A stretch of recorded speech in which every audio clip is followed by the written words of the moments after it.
Doctor Sanjay Kumar sir, मैं आपके पास आऊं पहले सीधे सीधे।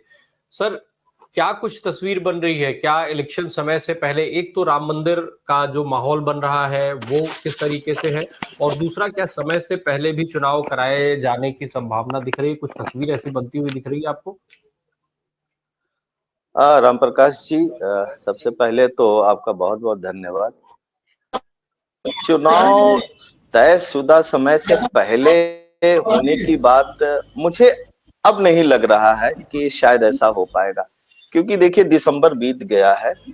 जनवरी में 22 जनवरी को प्रतिष्ठापन है रामलला की मूर्ति का, और उसके बाद यानी जनवरी भी बीत जाएगा, और मोस्ट प्रोबेबली मार्च में आपको जाकर नोटिफिकेशन भी इशू हो जाएगा, और अप्रैल और मई में पूरी की पूरी लगभग 1.5 महीने ये चुनावी प्रक्रिया चलेगी। तो 22 जनवरी के बाद 22 फरवरी यानी फरवरी 28 29 दिन जो भी होता है, तो 1 महीना सवा महीना तो वैसे भी भाजपा जरूर चाहेगी कि राम मंदिर को लेकर जो उनका संकल्प था उसका ज्यादा से ज्यादा प्रचार प्रसार हो। तो मुझे लगता है कि तयशुदा समय पे ही ये काम होगा और चुनाव अपने समय पे ही होगा, मुझे नहीं लगता। लेकिन हाँ, एक बात जरूर है, खास तौर से अभी जिस प्रकार से 149 सांसदों को निलंबित किया गया, वह जरूर कुछ बयां कर रहा है जिसमें ऐसा लग रहा है, क्योंकि सवाल तो खड़े हो ही रहे हैं, क्योंकि आज तक विश्व इतिहास के किसी भी लोकतंत्र के इतिहास में ऐसा अभी तक नहीं हुआ है कि एक साथ 149 सांसदों को निकाल दिया गया, और वो भी कोई बहुत ऐसा वैलिड रीजन भी नहीं है जिसके आधार पर इनको निलंबित किया गया है। हाँ, तो देखिए राम प्रकाश जी, जो परिस्थितियां बन रही हैं, और स्वाभाविक सी बात है भाजपा इसका ज्यादा से ज्यादा लाभ लेना चाहेगी, और राम मंदिर इनके एजेंडे में आज से नहीं है, बरसों से है, तो स्वाभाविक सी बात है वो जरूर लेना चाहेंगे। दूसरी बात ये है कि जो लोकसभा का चुनाव है, दक्षिण भारत में भाजपा की स्थिति कमजोर है, लेकिन नॉर्थ इंडिया में स्थिति इनकी मजबूत है, और खासतौर से अभी जो 5 राज्यों के जो चुनाव हुआ उसके बाद से भाजपा का उत्साह चरम पर है। और इस उत्साह में धीरे धीरे वो कैसे इस जीत को जनता के साथ कनेक्ट किया जाए, तो आप कह सकते हैं एक प्रकार से कि राम मंदिर का जो ये उद्घाटन है एक प्रकार से कनेक्ट हो रहा, ज्यादा से ज्यादा जनता को कैसे जोड़ा जाए, और इसीलिए आप देखेंगे कि लगभग महीना भर पहले से उसकी की पूरी तैयारी इन्होंने शुरू कर दी है। जैसे ये वही बात हो गई कि अगर घर में कोई शादी है तो शादी के पहले महीना भर पहले से कुछ ना कुछ इवेंट वगैरह शुरू कर दिया जाता है। और आपको पता ही है या सभी को पता है कि भाजपा सबसे बढ़िया इवेंट मैनेजर है, इनसे बढ़िया कोई इवेंट मैनेजमेंट कोई नहीं कर सकता है। और अभी विजय कृष्ण जी ने बिल्कुल सही बात कही कि इंडिया गठबंधन में अभी ये तय ही नहीं कर पाए हैं कि अगली मीटिंग हम कब करेंगे, 10 दिन बाद करेंगे कि 15 दिन बाद करेंगे। तो तैयारी को लेकर तो देखिए उहापोह है, और कहीं ना कहीं कोऑर्डिनेशन की एक कमी है। जितना जल्दी इंडिया गठबंधन के लोग आपस में बैठेंगे, बातचीत करेंगे, मुद्दों को फाइनलाइज करेंगे, कैसे स्ट्रेटेजी बनाई जाए, कैसे भाजपा के बरक्स में अपने मुद्दों को जनता के साथ कनेक्ट किया जाए, ये सारी चीजें बड़ी महत्वपूर्ण है। और मैं बार बार यही कहता हूं कि विपक्षी दल अभी भी सबक नहीं लेना चाह रहा है। उनको इस हार के बाद सबसे पहले सबक लेना चाहिए था, और हर रोज इनकी मीटिंग होनी चाहिए। मैं तो ये कहता हूं 24/7 भाजपा से इनको ये सबक लेना चाहिए।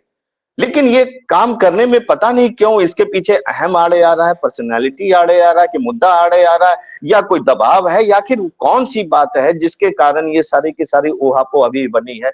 मुझे लगता है कि ये दिक्कत है, और विपक्षी दलों के लिए आने वाला समय कठिन समय है। लेकिन मैं फिर ये कहना चाहता हूं कि अगर समवेत स्वर में अगर एक साथ सारे दल एक साथ सामने आते हैं, मुद्दों को लेकर कहीं कोई कंफ्यूजन नहीं होता है, और एक प्लेटफॉर्म पर आके जब वो प्रदर्शित करते हैं कि हाँ हम एक हैं, तो स्थितियां पलट भी सकती हैं। डॉक्टर संजय, अभी जो सवाल विजय सर उठा रहे थे कि राम के पिच पर आप खेल नहीं सकते हैं, और विपक्ष फिलहाल जो स्थिति है उसमें अभी तक ऐसा कोई मुद्दा और नहीं दिख रहा है। ये तो साफ है कि जो राम मंदिर का मुद्दा है, भाजपा चुनाव इसी पर लड़ेगी। इसके अलावा दो चार और भावनात्मक मुद्दे ही होंगे, जैसे पुलवामा हुआ या कुछ उस तरीके से, और जिस तरीके से अभी लगातार कश्मीर में शहीदों की संख्या बढ़ती जा रही है, तो ये तो तय हो गया है कि भावनात्मक मुद्दे होंगे, और उसमें सबसे जो बड़ा मुद्दा होगा वो राम मंदिर का मुद्दा। लेकिन विपक्ष के पास अभी तक कोई इस तरीके का मुद्दा नहीं आ पाया है जिसको वो इसके काउंटर में खड़ा कर सके। तो विजय सर का जो सवाल था उस पर मैं आपसे टिप्पणी चाहूंगा कि राम के पिच पर आप खेल नहीं सकते और ऐसा कोई राजनीतिक मुद्दा अभी तक आपने दिया नहीं है। और अगर भाजपा इस मुद्दे को भुनाने के लिए आप समय दे रहे हैं जितना, तो भाजपा तो ठीक से उसको भुनवा ही लेगी, फिर आप क्या करेंगे? देखिए राम प्रकाश जी, विजय जी ने बिल्कुल सही कहा है कि राम मंदिर के पिच पे आप बैटिंग कर ही नहीं सकते हैं। इस पिच पे भाजपा तो पिछले 50 सालों से 60 सालों से 1952 से काम कर रही है राम मंदिर के लिए। तो वह पिच आपके अनुकूल नहीं है, उस पे धाराशायी हो जाएंगे, बिल्कुल स्पष्ट है। दूसरी चीज, सवाल उठता विपक्ष किस मुद्दों के आधार पर, किन मुद्दों के आधार पर आगे बढ़े।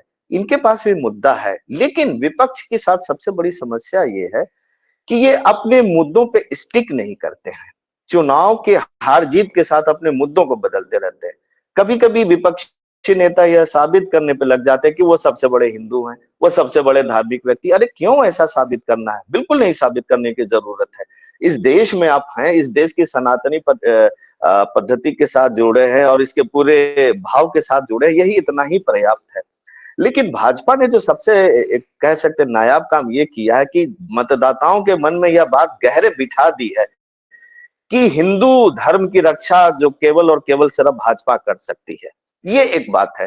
लेकिन यह और बात है कि धर्म को लेकर यह भाव कितना धार्मिक है और कितना इवेंट मैनेजमेंट है, शायद यह चीज अभी विपक्षी दल इसको बाइफरकेट नहीं कर पा रहा। मुझे लगता है कि this is going to be one of the biggest issues कि विपक्षी दलों को चाहिए कि धर्म क्या है, धर्म का मुद्दा क्या है और धर्म का इवेंट मैनेजमेंट कैसे किया जाता, इसको लेकर अगर विपक्षी दल सामने आए तो मुझे लगता है बात बन सकती है। लेकिन जो सबसे बड़ी बात है कि जो आपकी समाजवादी जो एक परंपरा रही है, जो आपकी थाती रही है कि जो जातिगत जनगणना है, आरक्षण है, बेरोजगारी है, इनकम इनइक्वालिटी है, ये सारे मुद्दे इतने महत्वपूर्ण है जिसपे अगर विपक्षी दल काम करे और स्टिक करे, ये नहीं कि सिर्फ चुनाव तक ये मुद्दे रहे ना, इसके बाद भी इसको उठाना पड़ेगा, तब जनता में एक विश्वास जगेगा। आज कितने विपक्षी दल ये इस बात को करने को तैयार हैं कि भारत की जो इनकम है या भारत की जो आय है वह कुछ हाथों में सिमटते चली जा रही है। विपक्षी दल कोई नहीं बात कर रहा है इस पे। मुझे लगता है ये सबसे बड़ा मुद्दा है। और भारत की जीडीपी जरूर बढ़ रही है, लेकिन इनकम इनइक्वालिटी बहुत ज्यादा बढ़ रही है। तमाम सारे परिवार, उनके पास खाने पीने को पैसा नहीं है। आखिर और सबसे बड़ी बात है, ये सरकारी डेटा भी इस बात को तस्दीक कर रहा है कि आखिर प्रधानमंत्री जी को क्यों घोषणा करना पड़ा कि 81 करोड़ जनता को हम अगले 5 साल तक फ्री राशन देंगे। इसका मतलब है कि सरकार के पास डेटा है, आंकड़ा है और उनको लग रहा है कि अगले 5 वर्षों तक शायद इनके आर्थिक स्थिति में बहुत ज्यादा कोई गुणात्मक परिवर्तन नहीं होगा।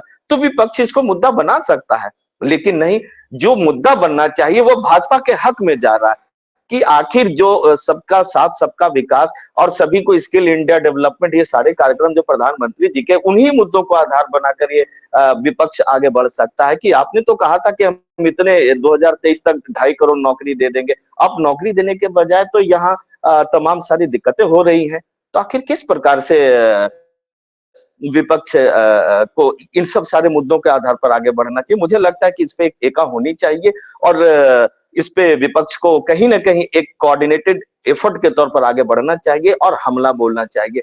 मुझे लगता है तभी शायद जनता के बीच में, और जनता का एक बहुत बड़ा चंक ऐसा है जो गंभीरता से इन सब चीजों को समझ रहा है। शायद वो आर्थिकी नहीं समझता, लेकिन इनकम और एक्सपेंडिचर और इसकी सारी बातों को वो समझता है। मुझे लगता है इन सब बातों के आधार पर विपक्ष को आगे बढ़ना चाहिए, जनता के समक्ष रखना चाहिए। और ये जो आर्थिक मुद्दे हैं कि जिस प्रकार से देश में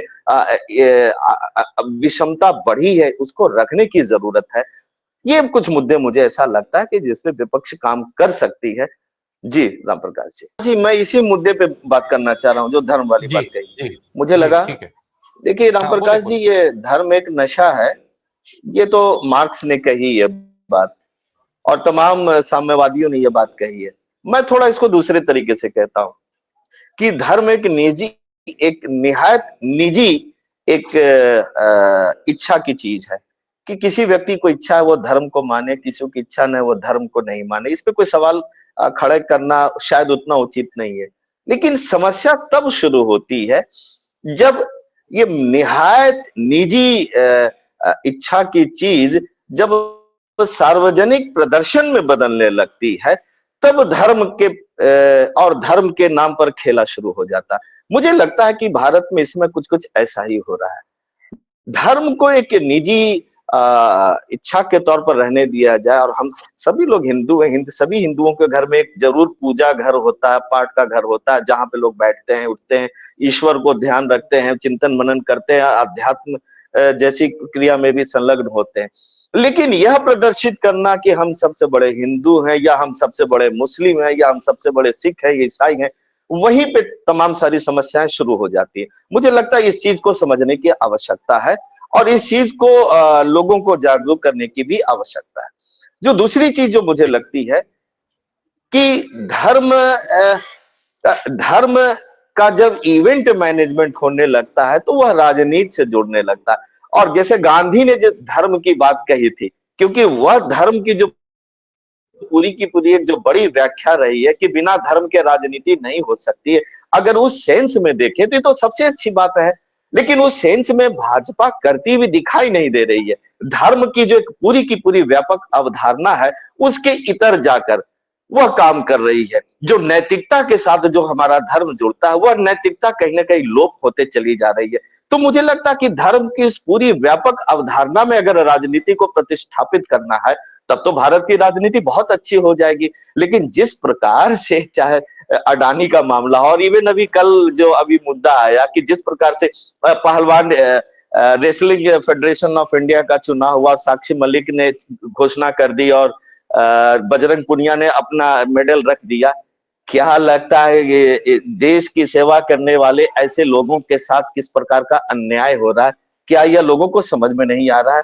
रही बात चार वर्गों की, आपने बात की, युवा है, गरीब है, किसान है और महिला, ये चार केवल जातियां हैं। क्या जो किसानों के साथ 1 साल 1.5 साल जो लोग धरने पे बैठे रहे, उसके बाद 19 नवंबर 2021 को आपने वापस लिया, वो उनके 3 प्रावधान वापस लिया, उसके बाद भी यह कहने की आवश्यकता रह जाती है कि किसान हमारे देश की सबसे बड़ी जाति है, किसानों के साथ घोर अन्याय हो रहा है। तो ये सारी बातें हैं जो मुझे हम लोगों को समझने की आवश्यकता है, और लोगों के बीच में ले जाने की आवश्यकता है, विपक्षी गठबंधन को ले जाने की आवश्यकता है, और अपने इन मुद्दों के साथ कंसिस्टेंटली स्टिक करना पड़ेगा। चुनाव चाहे जीते चाहे वो हारे, ये नहीं कि चुनाव बदलने के साथ आप मुद्दे बदल देना। अगर आपको जी। भाजपा का मुकाबला करना है, तो आपको अपने मुद्दों के साथ जुड़ के रहना पड़ेगा। जी राम प्रकाश जी। डॉक्टर संजय, बस चलते-चलते क्लोजिंग स्टेटमेंट, और बात यही जो यात्रा है, इस यात्रा में एक चीज़ और है सर। अभी तक फिलहाल जो है, मान लीजिए राहुल गांधी, तो चलो भारत जोड़ो यात्रा की भी बात हो रही है, तो हो सकता है उसकी तैयारी कर रहे हों। लेकिन क्या प्रियंका गांधी यूपी की प्रभारी हैं, वो भी ना यात्रा की शुरुआत में आई हैं, ना अभी तक कहीं दिख रही हैं, और आगे भी उनकी बस खाली एक पहले शुरुआत में ये कहा गया था कि शामिल हो सकती हैं, लेकिन कोई प्लान उनका नहीं है कि इसमें शामिल होंगी। इस तरीके की कोई खबर तो है नहीं। तो क्या इसका भी एक गलत मैसेज जा रहा है? देखिए राम प्रकाश जी, उत्तर प्रदेश में कांग्रेस की स्थिति तो बहुत ही खराब है। न संगठन है, न नेता है, न कोई कार्यकर्ता है। एक तो यह चीज है। दूसरी चीज, भाजपा और कांग्रेस के बीच में अगर आप देखेंगे तो बहुत बड़ा अंतर है।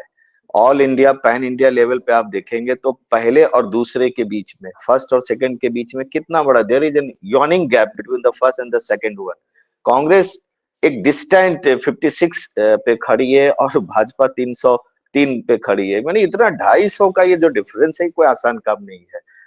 तो स्वाभाविक सी बात है कि कांग्रेस को उत्तर प्रदेश में एक सेकंड फिडल के तौर पर ही काम करना पड़ेगा, समाजवादी पार्टी को आगे बढ़ाकर, और समाजवादी पार्टी के साथ एक अंडरस्टैंडिंग डेवलप करके ही आगे बढ़ सकती है, वो काम कर सकती है। क्योंकि देखिए, कांग्रेस के पास 3.25% के आसपास वोट है, पिछले विधानसभा चुनाव में अगर हुआ था। और अगर लोकसभा के दृष्टिकोण से अगर देखा जाए तो मुश्किल से 6-7% के आसपास वोट है कांग्रेस के पास। तो अपने वोट परसेंटेज को बढ़ाना है, सीट को भी बढ़ाना है, और अपनी प्रेजेंस को भी बढ़ानी है, तो कैसे होगा? मुझे लगता है कांग्रेस को फोकस करना चाहिए ज्यादा से ज्यादा 12-14 सीटों पे, इससे ज्यादा बिल्कुल फोकस नहीं करना चाहिए।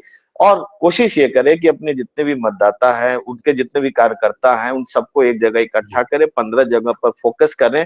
और ये यात्रा जरूर अजय राय जी ने निकाली है, कहाँ तक सफल होती कहना बड़ा मुश्किल है, क्योंकि अजय राय कितने स्वीकार है कांग्रेस के अंदर, मुझे तो उसी पे भी थोड़ा सा डाउटफुल मैं हूँ। लेकिन बावजूद मुझे लगता है कि कांग्रेस के पास खोने के लिए यहाँ कुछ है नहीं, केवल पाने के लिए ही है।